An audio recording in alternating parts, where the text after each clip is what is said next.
All right, ladies and gentlemen, we are here with Patrick, who is the first 10-miler this morning. How does that feel after you named Patrick the first 10-miler? It feels really good.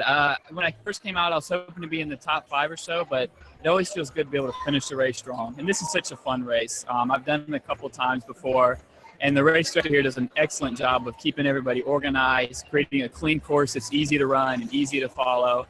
And then you finish at the brewery. I mean, there's nothing better than that. Nothing better than that. Now, you said it was easy to run, but I heard a lot of folks before you talking about those hills out there. It feels easy now when you look back. That's a good answer. Delusion is the key to running. I like that. Delusion is the key to running. Great, great. So what kind of thoughts were going through your head as you were running this morning?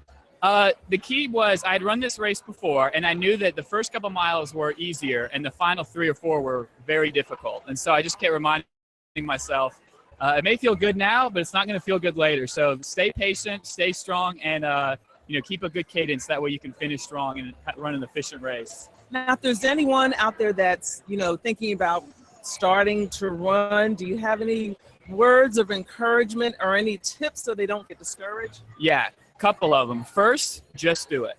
Don't worry about what other people are doing. Don't go into runner's world and read about what an Olympian's doing and try to emulate them. Find something that works for you. Everybody's different. Everyone's at a different stage of life. Everyone has different needs, different goals, different personalities. Like for me, I like to just run 3 days a week and then make those 3 runs count. That's what works for me right now. Working, owning a house, trying to spend time with family, things like that. When I was in high school, I wanted to run twice a day. You're younger, you have more energy, you have more free time on your hands. So it's all about finding what works for you. Some people love to run in the morning. I love to run as like the final thing to do that day. You run, you come home, you eat a big meal, you go to sleep. So it's all about finding what works for you and being patient, because it can take some time. You have to find the right trails, find the right routine, find the right running partners who have similar goals as you. And that can really go a long way because everybody runs for different reasons. Some people are trying to hit a certain time. Some people are trying to just have an escape from work or from school. And some people just want to enjoy being out on the trails and being out in nature. So it's all about knowing what works for you, what your goals are as a runner, and then creating a schedule that suits those goals and that is sustainable.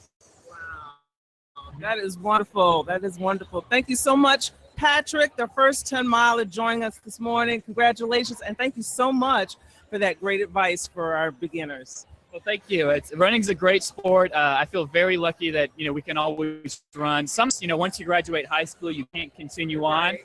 But running's a sport. It can be a lifelong endeavor, and you can, if you're busy, you can put away running for a year and then come right back to it. That's the nice thing about running, and you can run your own pace, do what works for you, and just enjoy the beauty of running and the sport. And one thing I heard you say, do what works for you at whatever period of time in your life, because you said in high school you had one routine and now you had another, so you have to adjust as life happens.